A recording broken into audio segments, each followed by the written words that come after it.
Welcome back to the Printing Workshop. I'm Matthew, and today I'm going to show you how to change out your transfer belt cleaner on a Xerox AltaLink B8100 series copy machine. First thing you're going to want to do is open the front cover.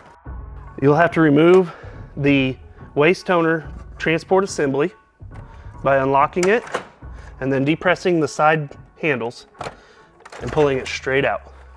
You'll set that aside, and then up inside this cavity in the upper right corner is your transfer belt cleaner. It's labeled Arch 6, and what you're going to want to do is twist the orange lock handle counterclockwise. You'll simply grab it and pull straight out on it. And that's your transfer belt cleaner. To go back together, it's the exact opposite.